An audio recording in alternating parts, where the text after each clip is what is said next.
Hello everyone, welcome to our show, The Doctor's Chat Show, where you will get to know everything related to kidney disease and its treatment with none other than our renowned kidney expert, Dr. Puru Dhawan. So let's welcome him. Welcome to our show, sir. Thank you. So, sir, I have plenty of questions related kidney disease and its treatment. So let's start the show. And the first question is, almost every year, on the basis of statistics, around 15 million people are diagnosed with kidney disease every year. So, what do you think could be the reason of this rapid increase in this kidney problem? To understand this, you have to go deeper. What are the causes of kidney failure? If we talk about the causes of kidney failure, diabetes and hypertension are the major cause of this CKD. Almost 40% patient of kidney failure comes with a history of diabetes, and another 40% comes with the history of hypertension. That means if the patient of diabetes and hypertension increase in our society, it will ultimately result in higher number of CKD patients. So if we want to control it, we have to cut down the patient of diabetes and hypertension. Once they are down, the CKD patient will be much lower. Automatically. Yes. Okay. So, sir, as you said that hypertension and diabetes are the root cause of kidney disease. So, can we say that all the patients of hypertension and kidney disease are destined to face kidney problem? The answer is no. Not all patients of diabetes or hypertension suffer from kidney failure. 1 out of 4 patients of diabetes suffer from CKD, and same case with the hypertension also. 1 out of the 4 patients of hypertension suffer from CKD. Okay. So that means there is a probability of 25% that you may suffer from kidney failure if you are suffering from diabetes or hypertension. Sir, mostly we get to hear that CKD or kidney disease is a silent killer. Is it really right? Yes, CKD is a silent killer because the symptoms which comes in early stage are very common. Like if the patient is suffering from weakness, it's a very common symptom. You may suffer from weakness, fatigue because of any reason, because of deficiency of vitamins, minerals, or you can say some kind of deficiency in food. You may suffer from fatigue. Now the symptom is so common that it's very hard for a doctor to diagnose your CKD problem with such a common symptom. And the major cause of CKD is diabetes and hypertension, which itself are very silent in nature. If your BP increases in a short period of time, you may suffer from symptoms like headache. But if the BP is increasing at a very slow pace, what will happen? The body get adjusted, and body doesn't produce any kind of symptom. Same case with the diabetes. If your sugar level jump at a sudden, suppose at present it's 180, 100, and suddenly it jumps to 400. What will happen? You may suffer from polyuria, frequent urination.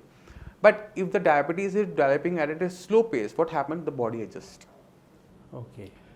When it's progressing at a slow pace and body is adjusting, it doesn't produce any kind of symptom which can be diagnosed easily. That's why CKD itself is a silent killer, because even after, when your kidney is damaging, the waste material is accumulating in the body at a slow pace, the body is getting adjusted according to it.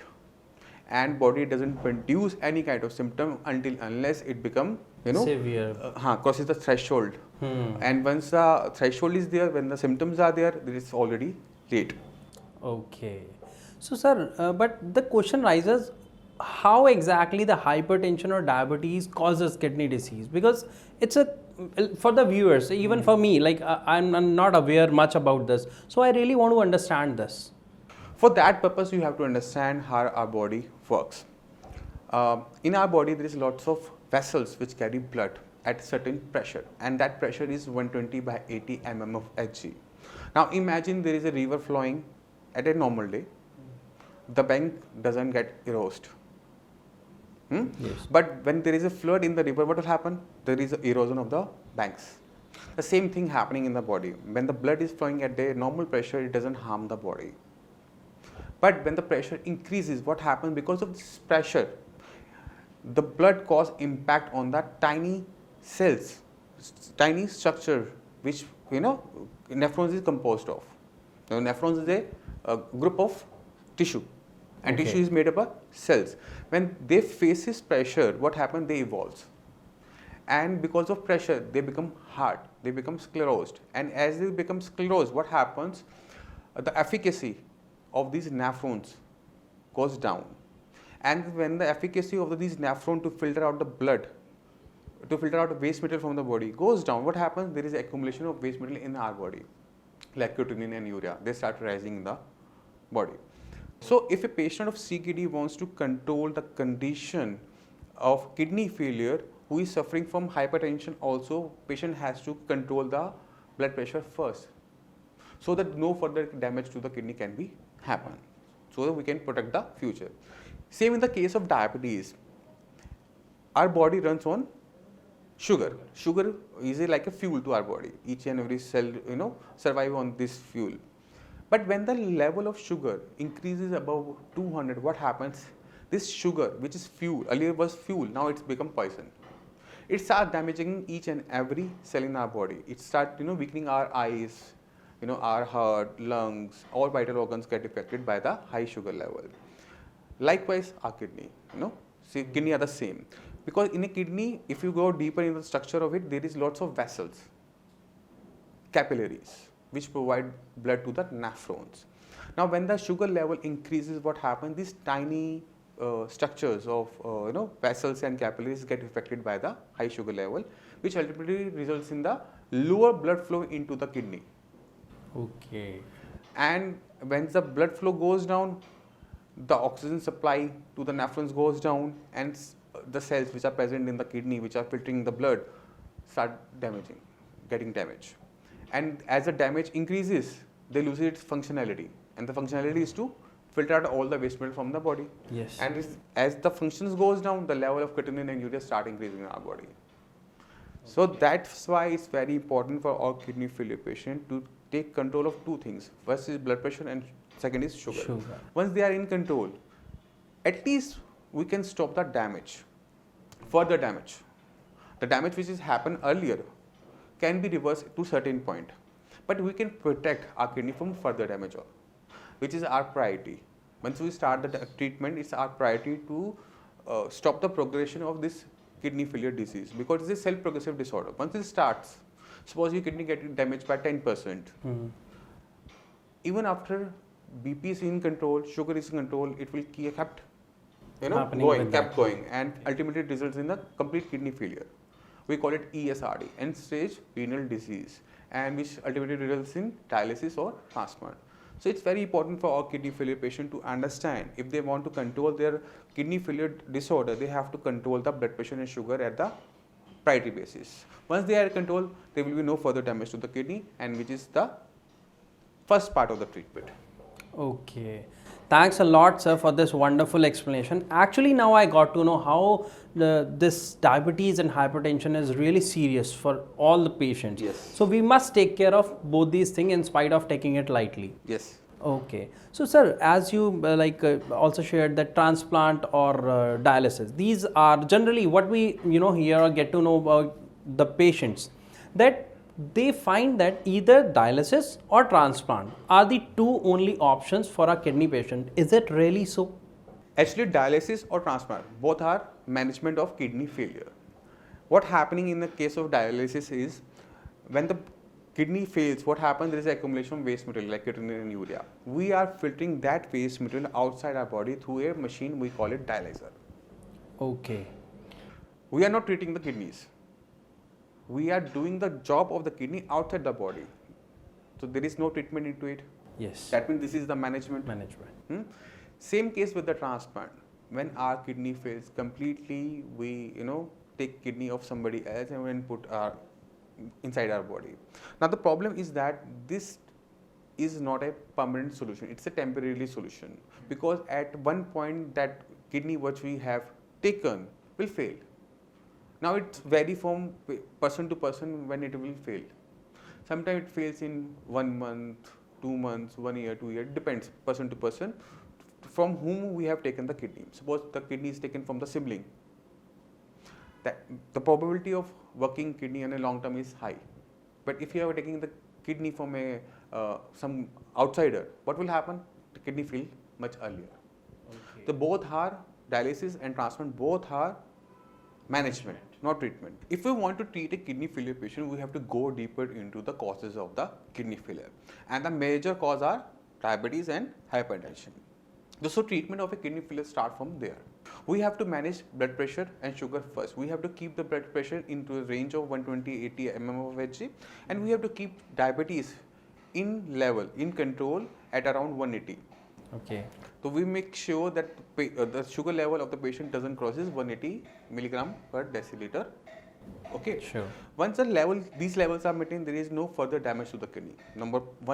First part of the treatment, as I told you earlier. In second part of treatment, what we have to do, we have to increase the kidney function, because kidney has superpower to increase its function. I'll give you an example.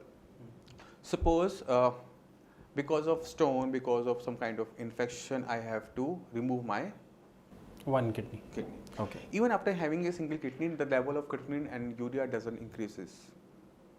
Now the question rises, how? Yes. Why it's happening? Because kidney has that superpower to increase its function. We have to use this superpower of the kidney in each and every patient of kidney failure. Suppose a kidney failure patient come to the Shriyas with a level of 6. That means the kidney is damaged by 80%. Now the healthy part which is present in the kidney is only 20%.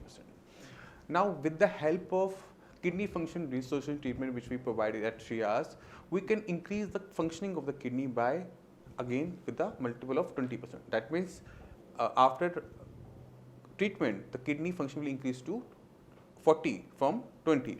And as the functioning of the kidney increases, the creatinine level will decrease, because now the kidney is filtering the blood much more efficiently. As the blood gets filters, what happens? The level of creatinine will drops to 3, 2 and around Or this more level. than Yes, lower. almost become half. Now the symptoms which are present earlier disappears, because blood is much more pure. So we have to use this functioning, we have to use this superpower of the kidney in each and every patient of the kidney failure. Once the functioning of the kidney increases, the level of creatinine and urea goes down. Along with this treatment, we have to take care of diet also. Okay. Diet is very important part of the treatment, because if the patient of kidney failure take lots amount of protein, what will happen? This extra amount of protein will convert it into the creatinine. So we have to cut it down. With the help of diet, we can control a lot of things in our body, like creatinine, urea, potassium, sodium. So in a kidney failure patient, we have worked on two parts. First is increasing the kidney function. Second is diet, so that the level of creatinine, urea and other worst mineral can be easily controlled. Okay, so sir, I think if I'm not wrong, this is actually the secret of your treatment. Means It's like not a secret.